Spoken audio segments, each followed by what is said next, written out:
Welcome back to the Curiosity Cave. Um, Today I'm going to do a VR for Dan's vintage baseball cards. And he wants us to show a card that represents us.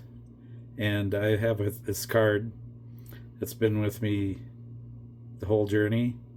As most of you know, I started in 1967, opening up packs, chewing the bubble gum, sharing what I had with my parents after I opened them. And this specific card is a card I bought later in the year. It's the first card I bought outside of North Dakota. It's the first card I bought. I went hunting for cards. We took a family trip down to Minneapolis from my small town in North Dakota. That was like probably a 7-hour drive back in those days.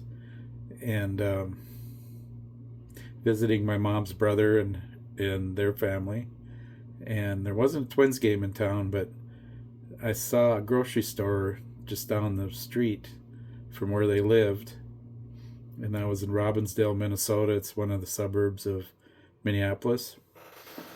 And back then, it's okay for a 8-9-year-old and his little brother to walk down the street and go to the grocery store. I went in there specifically looking for baseball cards.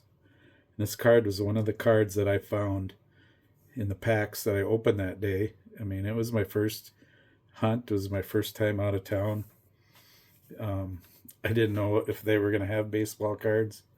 And I've talked to people later since I have moved to the Twin Cities. And they remember that grocery store. They remember buying baseball cards there. So it was kind of a nice tie-in with my new friends in the new city. 35 years ago. I've been in this Twin Cities for 35 years. Joined the club here, the Twin Cities Sports Collectors Club. And I'm a lifetime member. Try and get to the shows every month. They've been going on for 51 years now. So it's a pretty well situated baseball card hobby in the Twin Cities. And the card that I got in the pack that I still have with me is Fence Busters, Willie Mays, Willie McCovey. And it's just, this card has always had a special meaning to me. I keep it in my book of memories. Here's some of the other memories in here. Cards from family members, cards from, parents. And it's just a wonderful card. And another thing with this card, I liked it so much that went to Bible school, stuck it on a crafty album thing we had going on. I glued a bunch of baseball cards on it. Another guy I knew had it too, and I know it was at least 1969 because he had a nice Johnny Bench with the same back I have for this card with the blue on it, and his 69 Johnny Bench.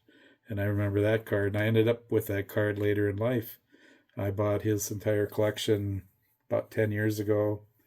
Went through and kept what I liked, and rest of it is, made sets and sold them, bought some more cards.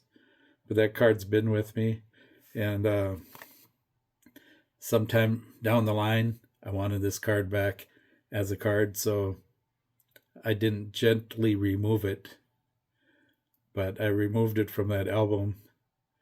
As you can see, wherever that album ended up in the junkyard has part of the card on it from two different spots.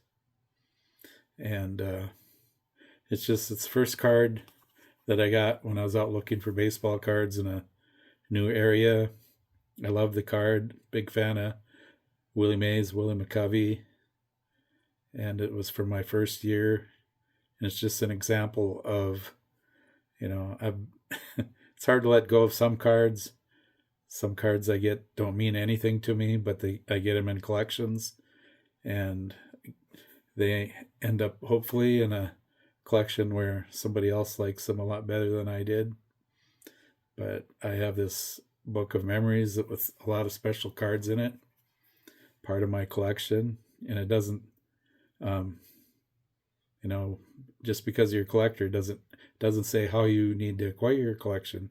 Do you acquire it selling other cards to pay for your collection? Do you sell it because you have enough income where you can buy cards and not have to sell any? Um, where you have a good disposable income, or some people make a living selling cards and have a collection of cards too. So there's no set way to collect cards, but if you have a collection and you have some memories, I think it's great. And again, this is a VR for Dan, 3 years on YouTube. He's had some great videos, and he was a great part of the 4 collectors. There's still 4 collectors. He was instrumental in a lot of videos he did with them. Very educational channel. I'll put his link down below. I recommend everybody that isn't subscribed to him to go check it out and